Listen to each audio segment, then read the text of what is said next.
और चौथा है गधा, खर। गधा जीवन भर बोझा ढोता है, चाहे भट्टे पर हो चाहे कहीं हो। गधे का काम क्या है? केवल बोझा ढोना। और जब बोझा ढोने के लायक नहीं रहता तो डंडा मार के निकाला जाता है, खूब खदेड़ा जाता है। पर गधा लौट लौट के कहां आता है? वहीं आता है, उसी स्थान पर आता है।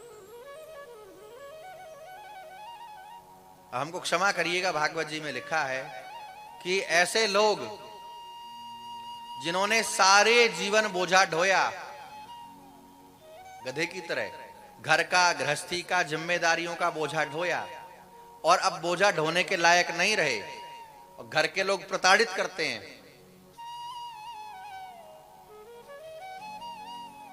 दिन रात कहते हैं कि कहीं चला जाए, पार्क में, मंदिर में, कहीं 2 घड़ी जाए तो हम लोग चैन से रहें, ऐसे दिन रात करते हैं। लेकिन ये घर छोड़ करके निकलता नहीं है। एक कहावत है कि जिसको बात नहीं लगी उसको लात क्या लगेगी। ऐसा कहा जाता है कि जिसको बात नहीं लगी उसको लात क्या लगेगी। तो गधा को तो लात मार के निकाला था, डंडा निकाल मार करके, पर इसको बोली से खूब घाव मिल रहे हैं, पर ये वहां से हटने को राजी। चला भी जाए तो फिर वहीं आएगा जम करके। तो गधा कहता है हमने भी जीवन भर बोझा ढोया और इस बेचारे ने भी बोझा ढोया, लेकिन अंत में फल दोनों का। तो समझदारी किसमें है? श्री दरियाव जी महाराज कहते हैं, हमारे रामानंद संप्रदाय की एक शाखा है राम स्नेही सब राजस्थान में, उनके एक आचार्य हैं दरियाव जी महाराज। उन्होंने क्या कहा? वो कहते हैं कि राम नाम नहीं जाना माई, जन्म गया पशुआ की नाई। राम नाम सो नाही प्रीति, यह सब तो पशुअन की रीति। कि राम नाम नहीं हृदय धरा,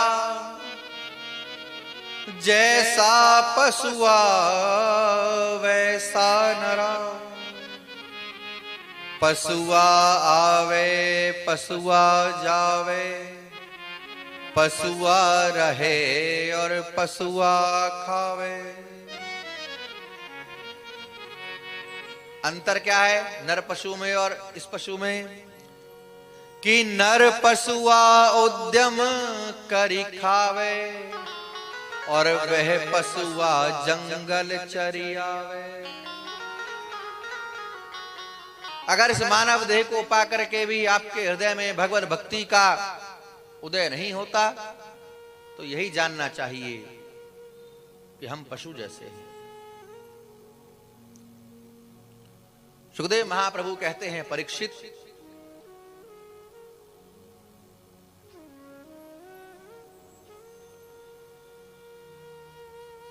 मनुष्य जो कुछ करे उसे भगवान को अर्पित कर दे।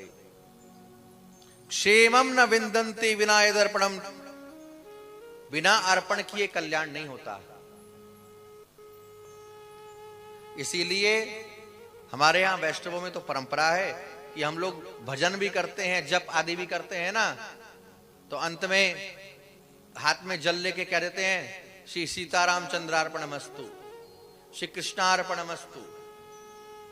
देखिए बंधन तो होगा, अगर आप पुण्य भी रखना चाहेंगे ना तो भी बंधेंगे।